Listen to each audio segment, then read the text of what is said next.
shirkadda Sahan Transportation Group oo kamid ah shirkadaha socdaalka ee Somaliland ayaa maanta ka warbixisay adeegyada ay bulshada u qabtaan sidoo kale waxa ay sheegeen inay soo kordhiyeen alabaha kaargooga ay u kala qaadaan gobolada dalka Somaliland waxaana macaamiishooda ugu bushaareeyeen in qof kasta laga soo qaadi doono gurigiisa isla mar ahaantaasna la geyn doono goobta uu rabo dhanka kale dadweynaha shirkadaasi raaca ee rakaabkooda ah ayaa iyaguna waxay ka dhibteen dareenkooda ku aadan magacaygu waa Ubax Cabdiraxmaan aan ku faraxsanahay shirkadda waan soo dhaweynayaa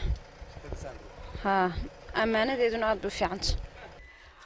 magacayga Shukri Jaamac Nuur Balada walaalo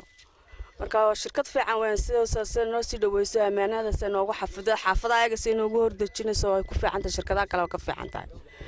aan saakalaas caanood baan ku socdaa gobolka Sool iyadoo quraan uu raaca meel kale oo maraaca macaan marka halka uu soo socdo marka la xafiiskiisa warbixin ugu siiyay maamulaha shirkadda Sahan Group Cabdirasaaq Faarax ee qaybta Hargeysa wadhow aad baad u mahadsantiin assalaamu alaykum warahmatullahi wabarakatuh shirkadda Sahan Group waa shirkad u shaqeysa gobolada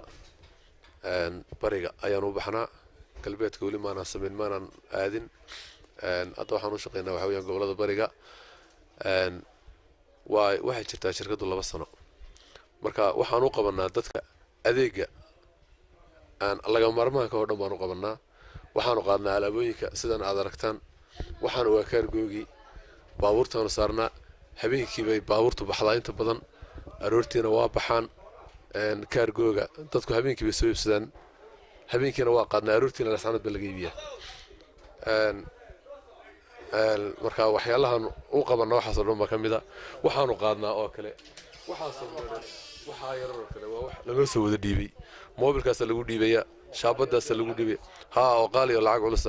hadda mobilka $700 la siiyo dadka service baan ka qaadnaa $2 kale aan ka qaadnaa saasaanu dadka ugu muraaqabinaa rakaabka waxaanu ka soo qaadnaa guryahooda qofka waxaanu ka soo qaadnaa gurigiisa waa guri shirkadani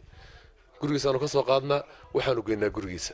haddii qofku qariib yahay xataa ilaa aanu qofkii uu doonayay oo telefoonkiisa aanu ku sidno ma dhigno qofka annaga sidaa u sidna qofkii dhakhtar goonayo kale waanu caawinaa wixii aanu qaban karnaa aanu qabanaa qofka haddii xataa magaalada meel ka fog joogo kale baskayga aanu tagi karayn annaga taxi siina lacagta oo u dirna oo ku soo qaadna marka waxyaalahan soo qabanaa waxyaalahaas ka mid ah Ahmed Jaamac Umal SBS TV Hargeysa.